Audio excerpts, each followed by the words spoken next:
Capítulo 8. Rechazado por ellos, pero no por él.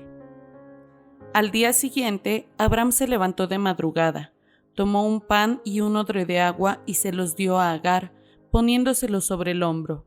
Luego le entregó a su hijo y la despidió. Agar partió y anduvo errante por el desierto de Berseba. Génesis 21:14. Al principio de este libro, he compartido con usted la experiencia que mi marido y yo tuvimos cuando fuimos rechazados por la iglesia.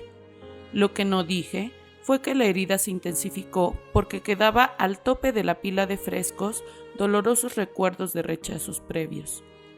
Unos pocos meses antes de que mi marido fuera expulsado de su posición de liderazgo con aplausos de la congregación, la junta de diáconos de la misma iglesia votó para cerrar las puertas a la clase de Biblia que yo había enseñado ahí durante 9 años. ¿La razón? Utilizábamos la Biblia como nuestro único libro de texto. Esto puso a mi clase de 500 mujeres en el punto de mira de la puja política y confesional en que la iglesia se hallaba atrapada. Pero Dios intervino a favor de la clase de Biblia.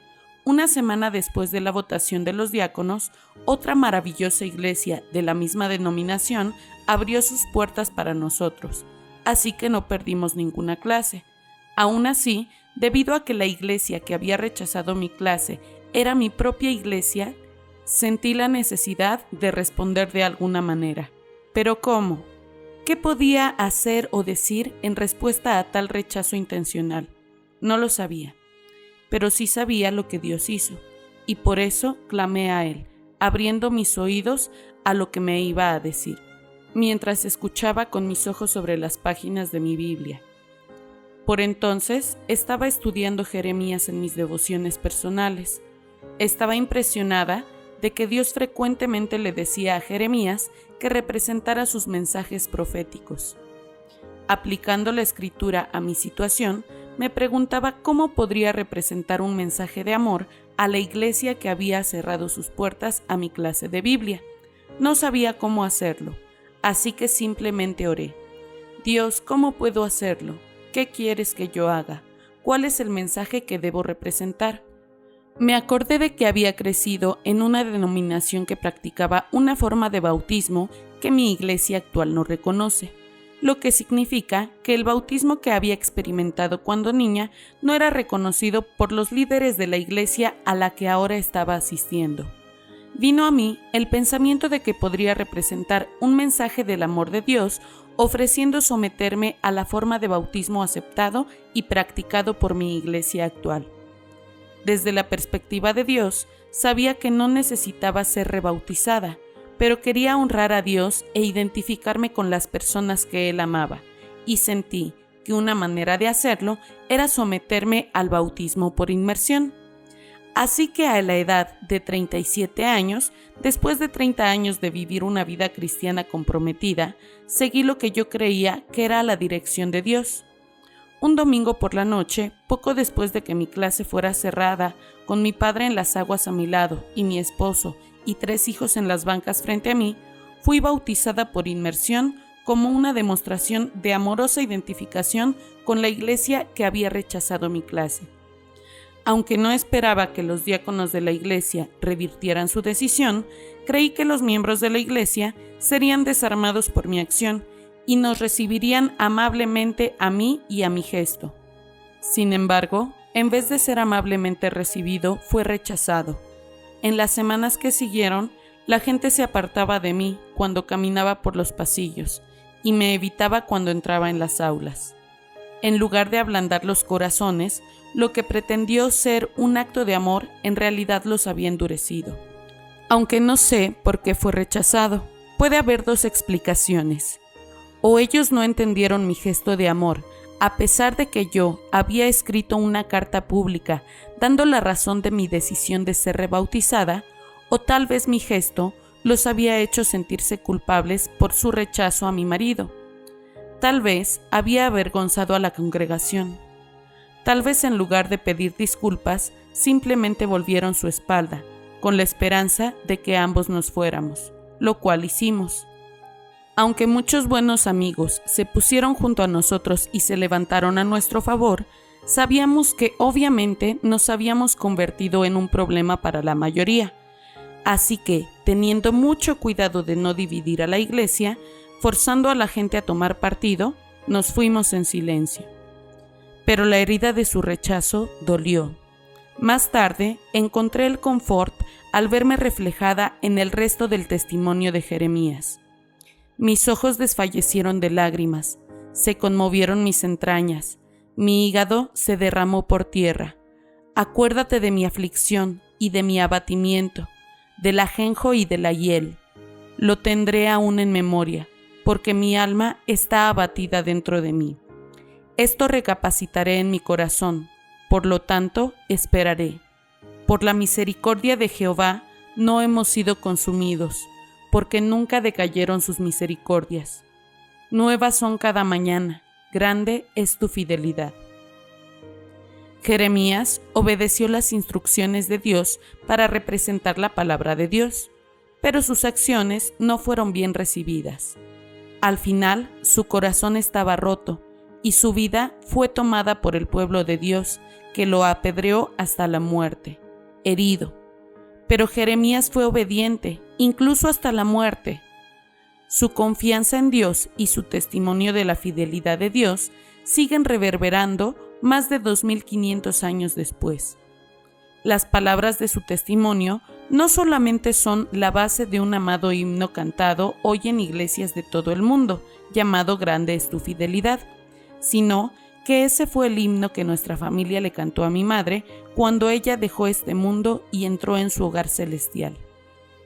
Tan herida como estaba por el rechazo de la iglesia, mi relación con Dios era lo suficientemente fuerte y mi entendimiento de su palabra lo suficientemente cabal para saber que ser rechazado por la iglesia no significa ser rechazado por Él.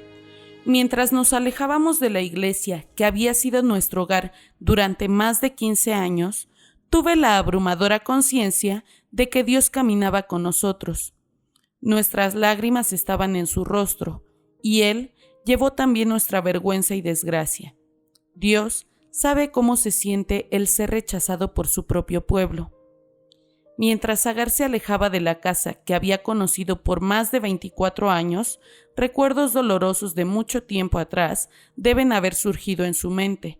Gritos y confusión, frustraciones y temores, enojos y angustia, turbación y lágrimas. Todo ello largamente olvidado, deben haberle vuelto en estampida. Habrá recordado un día, 20 años atrás, en que había huido a ese mismo desierto. Ahora todo parecía estar volviendo a ocurrir. Se ahogaba Agar con su llanto, su respiración era entrecortada, mientras revivía dolorosos recuerdos de su pasado. Eso no era justo. ¿Dónde estaba Dios?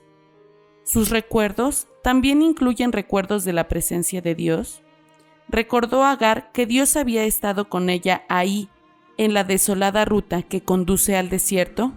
¿Acaso no había rodeado con sus amorosos brazos y la sostuvo así, cerca para tranquilizarla y calmar su llanto? ¿Pero dónde estaba él ahora? ¿Cómo le podía estar pasando esto a ella de nuevo, después de todos estos años? Ella se había arrepentido, ella había vuelto y se había sometido a Sara. Ella y Sara parecían sostener una relación cordial. ¿Cómo todo se había desintegrado tan de repente? Una vez más, Agar se encontró en el camino del desierto, y esta vez no había sido su elección. No se le había dado ninguna oportunidad de explicarse, o de que Ismael pidiera disculpas y tratara de hacer las paces. No se le había dado ninguna posibilidad de defenderse a sí misma o a su hijo, o incluso discutir la situación. Simplemente había sido expulsada de la familia, y una vez más, ella debe haber gritado en su corazón: «Dios, ¿dónde estás? ¿Dónde está el viviente que me ve?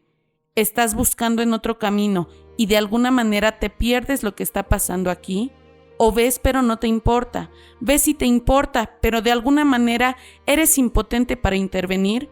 ¿Nos sacrificas a mí y a mi hijo por algún propósito mayor? Dios, ¿estás de su lado?» En este punto, Agar podría haber sacudido la cabeza, levantado la barbilla y decidido enfáticamente: no, Dios no está de su lado. El Dios que conozco nunca le habría dicho a Abraham que hiciera tal cosa. Su Dios no es Dios, mi Dios es Dios.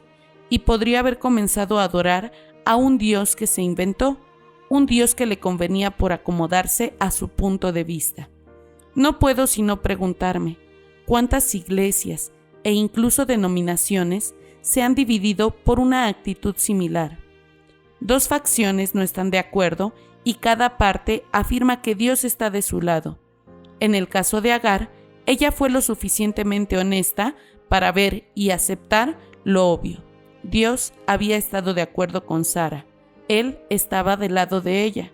Mientras Agar caminaba penosamente por el desierto polvoriento, con el odre de agua sobre su hombro caído, un paquete de alimentos aferrado a su mano y su joven hijo a su lado, imaginó que tropezó. Su visión era borrosa.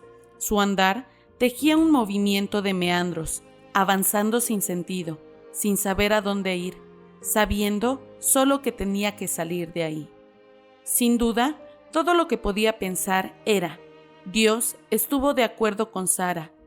Dios le dijo a Abraham que me eche. La consternación debe haber sido abrumadora. Sin duda nubló su pensamiento, desmanteló su fe y la hizo sentirse totalmente abandonada. Había sido rechazada no solamente por el pueblo de Dios, sino por Dios mismo.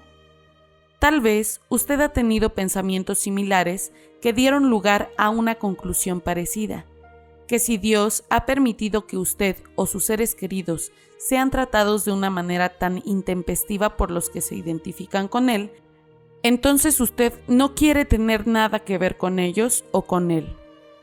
Uno de los resultados de que mi clase de Biblia fuera eliminada de nuestra iglesia y después el subsecuente rechazo del rol de liderazgo de mi marido fue que oímos a otros que habían tenido experiencias similares. Nuestro rechazo parecía agitar los dolorosos recuerdos de sus propias heridas. Una mujer que había sido una cristiana activa durante la mayor parte de su vida escribió: «Mis más graves heridas y decepciones han venido de creyentes cristianos. Las heridas de espadas cristianas sanan muy lentamente. Las heridas de una espada cristiana sanan lentamente porque ellas parecen hacer el peor daño y penetrar en lo más profundo. Su relación con Dios ha sido lo suficientemente fuerte como para llevarlo a atravesar el doloroso rechazo. Se ha escondido en los brazos de su Padre Celestial. Ha enterrado su cabeza en el hombro mientras Él calmaba el dolor con palabras de consuelo. ¿Ha sentido la compasión de alguien que conoce de primera mano lo que se siente al ser rechazado por su propio pueblo? ¿Es capaz de concluir que el rechazo de usted fue realmente un problema de ellos y no suyo? ¿O usted se siente más como Agar? Ante el rechazo su fe se marchitó y luego se evaporó, dejándola con lo que debe haber sentido como heridas incurables. La relación de Agar con Dios, aunque establecida años atrás cuando ella escapó, no parece haberse convertido en la que podría manejar este tipo de rechazo. Al leer la historia de Agar, tal vez usted está reflexionando en la suya propia. Si Dios realmente se preocupa por mí, ¿por qué no siento que me persiga? ¿Dónde está? ¿Por qué no se oye su voz preguntando qué te pasa? ¿Dónde están sus amables instrucciones diciéndome qué hacer? Tal vez sea esta la razón por la que está leyendo este libro. Porque Dios lo está persiguiendo a usted en este momento. Viene a usted a través de la historia de Agar. No deje que sus propias lágrimas lo cieguen o que sus propios pensamientos lo ensordezcan a un encuentro con Él, aquí mismo, ahora mismo. Es posible que haya sido rechazado por ellos, pero usted no es rechazado por Él.